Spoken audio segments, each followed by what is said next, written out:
أعوذ بالله من الشيطان الرجيم. بسم الله الرحمن الرحيم.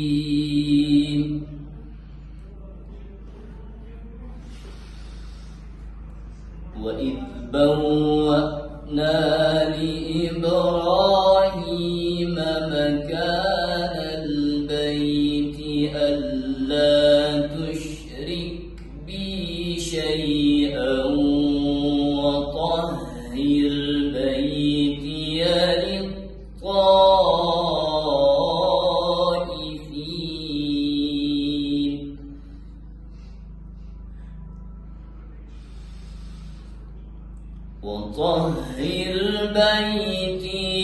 للطائفين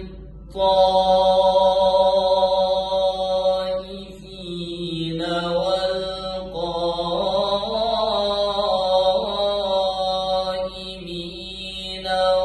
والركع السجود.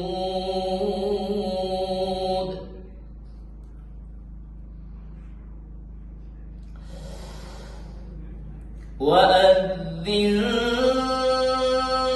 في الناس بالحج يأتوك رجالا وعلى كل ضامر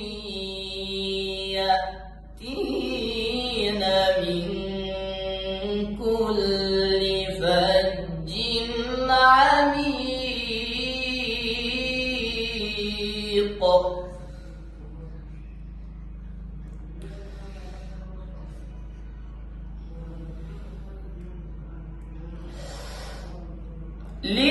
ليشهدوا منافع لهم ويذكروا اسم الله في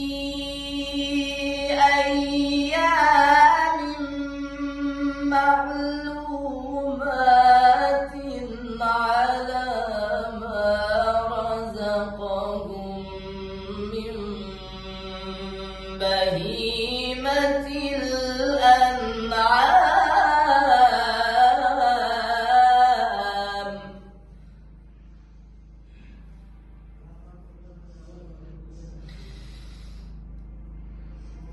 فكلوا منها وأطعموا البائس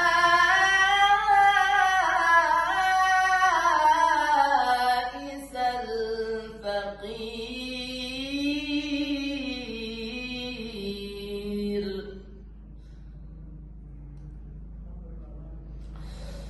ثم ليقضوا تفثهم وليوفوا نذورهم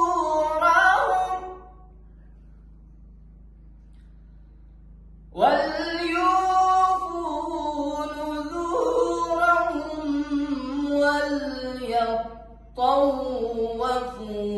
بالبيت العتيق.